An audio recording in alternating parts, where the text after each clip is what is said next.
Hola a todos mis amigos de Facebook, espero que estén muy bien. Quisiera comentarles ahora la importancia de asegurarnos de que somos salvos, tener la plena certeza, tal y como lo enseña la Escritura, de que ha habido una conversión en nuestra vida, de que las cosas viejas las hemos dejado atrás y que hubo un cambio, o sea, un nuevo nacimiento en lo espiritual donde ya está nuestro nombre inscrito en el libro de la vida. Ahí en Apocalipsis 20:15 nos dice, y el que no se halló inscrito en el libro de la vida fue lanzado al lago de fuego, que viene siendo la muerte segunda, o sea, una muerte es la que vamos a sufrir aquí en el mundo, nos morimos, nuestro cuerpo, pero después viene una segunda muerte para aquellos que no quisieron nacer de nuevo, aceptar la gracia, la salvación que es en Cristo Jesús. Y esa es la muerte segunda, ya es eterna, ¿verdad? Millones y millones y trillones de años lejos de Dios. Esa es una muerte espiritual eterna, la cual quisiera que cada uno de ustedes que me están escuchando la evite con el simple hecho de aceptar la salvación, que es por gracia, no es por obras, es solamente por fe en lo que dicen las Escrituras. Una salvación completamente gratuita, ¿sí?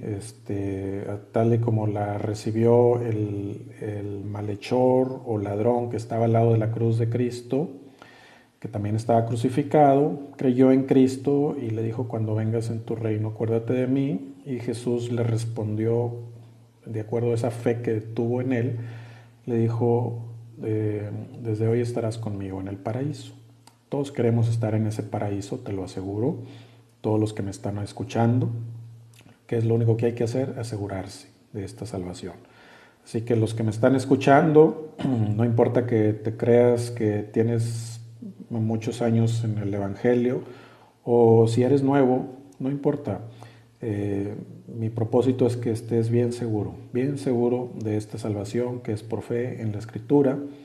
Y primeramente vamos a verlo en la vida del apóstol Pablo, nos da un ejemplo a seguir. Y esto es, por ejemplo, en Hechos, cuando Pablo relata su conversión. Déjenme, voy aquí a mi Biblia electrónica que tenemos por aquí en la computadora. Y Saulo, que es Pablo, el apóstol Pablo, nos narra su conversión cuando tuvo un encuentro con Cristo, y de ahí vamos a ver algunos principios donde cuando recibimos esa conversión ya nunca se nos olvida ni el día, ni la hora, ni el lugar, porque es una conversión. ¿Qué quiere decir? Que si tú dices, bueno, yo soy cristiano y te pregunto, bueno, ¿cuándo naciste de nuevo? No, pues no sé, o sea, yo empecé a ir a la iglesia, me bautizaron, por eso, pero el día específico, el lugar, el, digo, si no te sabes la hora de que fue a hora exacta, mínimo sabes si fue mediodía o en la tarde o en la mañana o en la noche. ¿Sí me explico? Si no te sabes la fecha exacta, por algún motivo no te dijeron, oye, anótala, pues mínimo sabes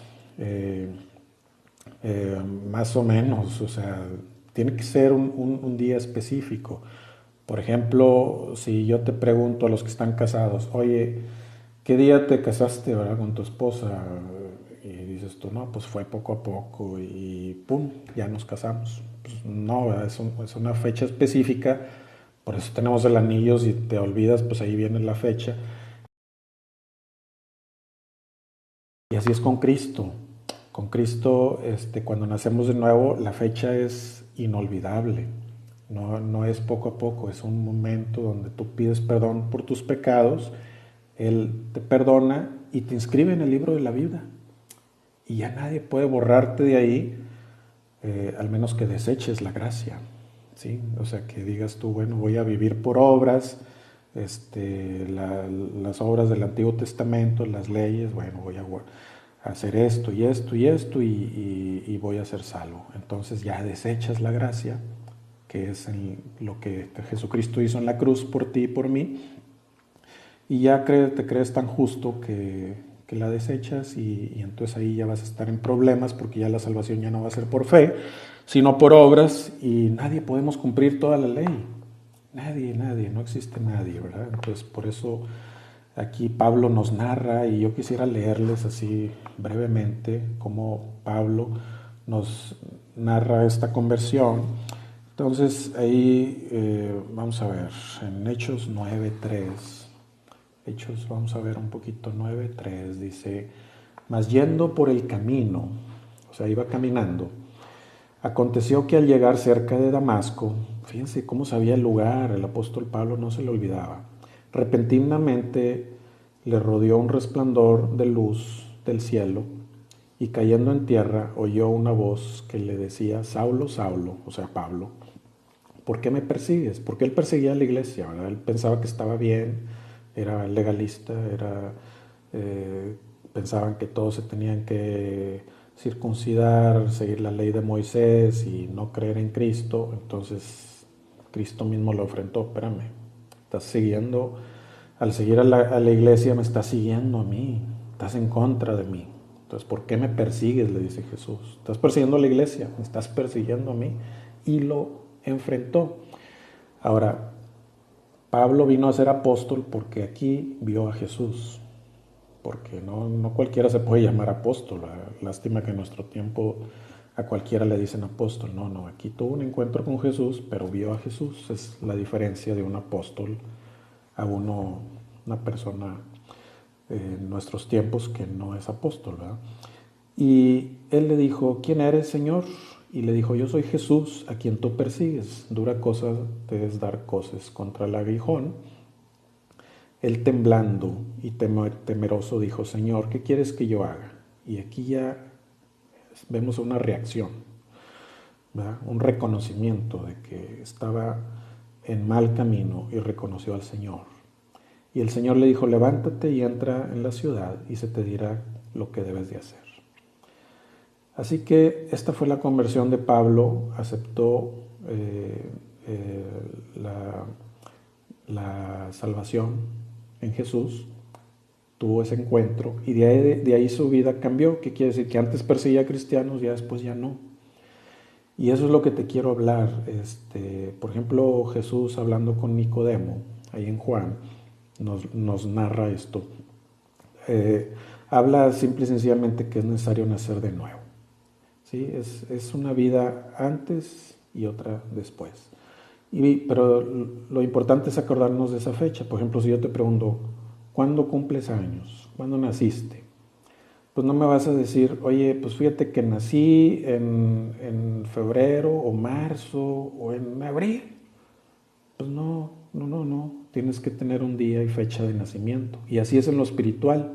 Si yo te pregunto, ¿cuándo naciste de nuevo, o sea, espiritualmente, que aceptaste a Cristo y reconociste que eres pecador y recibiste esa salvación por gracia y tu nombre fue escrito en el libro de la Biblia? Si te pregunto cuándo fue ese día y me das una contestación, pues bueno, es que fui a la iglesia y poco a poco, pero no me acuerdo del día. O digamos, no te acuerdas del detalle. Entonces ahí va a haber un problema porque tienes que acordarte y para eso es este estudio.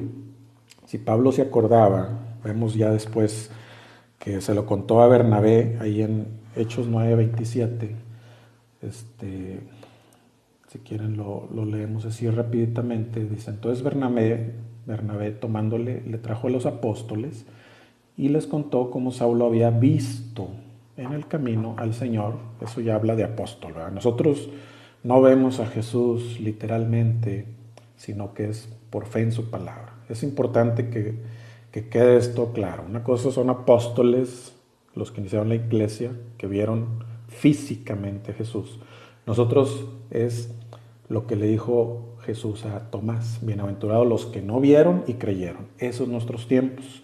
Nosotros ahorita estamos por fe en lo que ya está escrito. Antes no estaba escrito el Nuevo Testamento. Ellos lo fueron escribiendo con todos estos sucesos. Así que nosotros somos salvos por gracia, creyendo en lo que está escrito. Así que no esperes ver a Jesús en persona. Con que obedezcas su palabra y la creas es suficiente, porque ya lo dijo Él, y eso es más poderoso que cualquier otra cosa. La palabra de Dios, cuando entra en tu vida, es lo más poderoso que puede haber, independientemente si se te aparece Jesús en persona o no, como fue en el caso de los apóstoles. Eso no hace diferencia. La diferencia es que tú creas en lo que dice y que está escrito. La palabra de Dios es verdad porque es algo histórico, ¿sí? O sea, cuando se le apareció Jesús a Pablo, había gente alrededor. Es algo histórico, donde hay testigos. Todo lo que dice la Biblia es algo histórico, por eso es verdad. Hay muchos testigos, no es de que a alguien se le ocurrió decir algo, sino que siempre hubo testigos. Así que Pablo tenía fresco ese día, yendo camino a Damasco.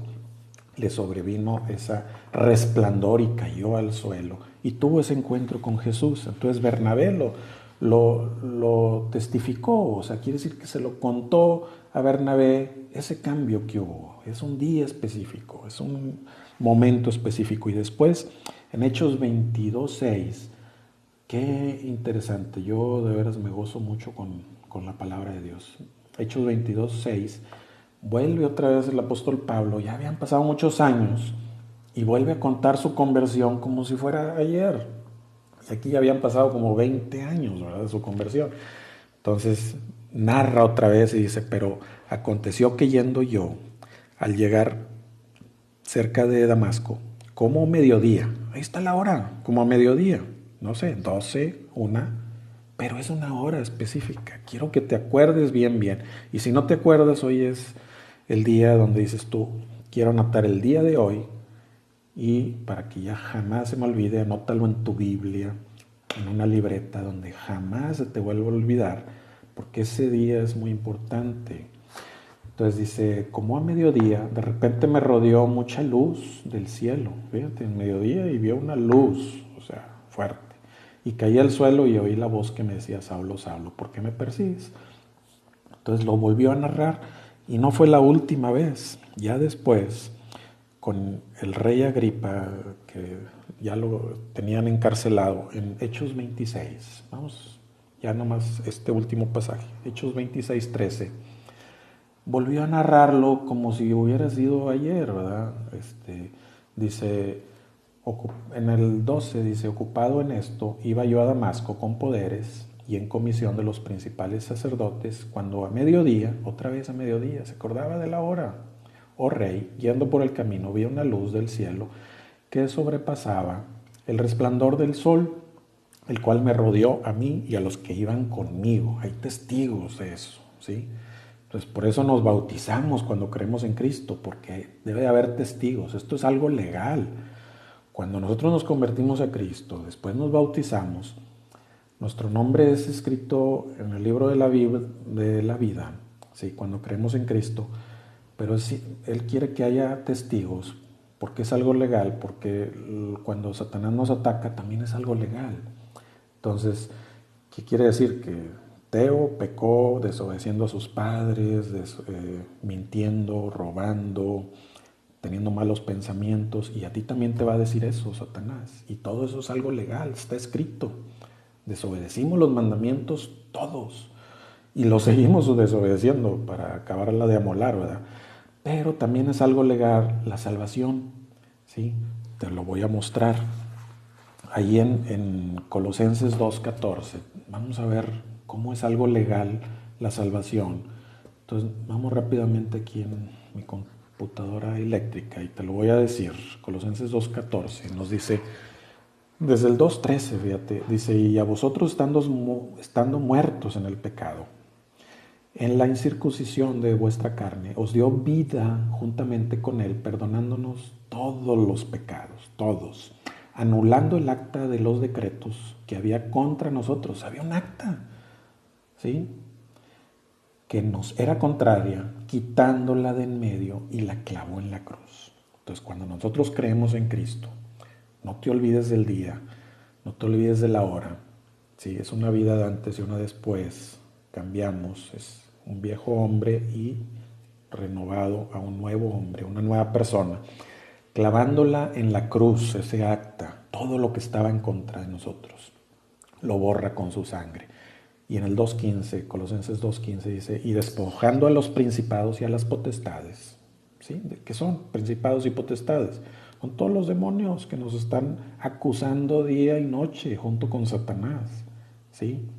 Están viendo cómo quieren que nos vayamos con ellos al infierno, a la muerte eterna. Dice, los exhibió públicamente, triunfando sobre ellos en la cruz. Esto es por fe.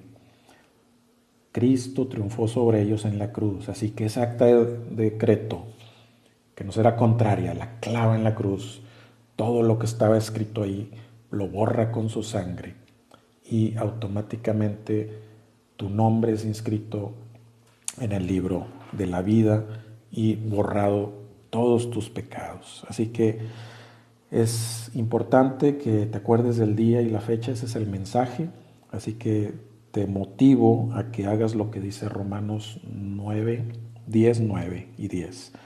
Lo puedes hacer ahorita, si no te acuerdas bien de la fecha, hazlo ahorita. Dice, si confesares con tu boca, que se oiga, confiesas con tu boca que Jesús es el Señor, ¿sí? Confiesas, Jesús es mi Señor, y crees en tu corazón que Dios le levantó de los muertos, serás salvo. Entonces crees, confiesas con tu boca, Jesús es mi Señor, y lo crees en tu corazón. Dice, porque con el corazón se cree para justicia, entonces con tu corazón tú crees para justicia, pero con la boca se confiesa para salvación. Entonces, al pedir perdón por tus pecados, estás confesando para salvación de que Jesús es el único que te puede perdonar, y eso Satanás no lo puede impedir ni cómo detener, ¿verdad? Porque ya lo confesaste. Así que pide perdón ahorita. Si no te acuerdas de la fecha, anótala. Pero antes te motivo a que le digas, Señor, te pido perdón por todos mis pecados, porque he fallado a tu palabra, he desobedecido a tu palabra y eso me aleja de ti. Te pido que me perdones. Creo que tú llevaste todos mis pecados en la cruz y creo por fe que cuando me arrepiento tú inscribes o escribes mi nombre en el libro de la vida para estar para siempre contigo. Te pido perdón, me arrepiento de todo corazón y recibo tu palabra y recibo en mi corazón tu salvación por fe en lo que tú has dicho en tu palabra, en el nombre de Jesús. Saludos.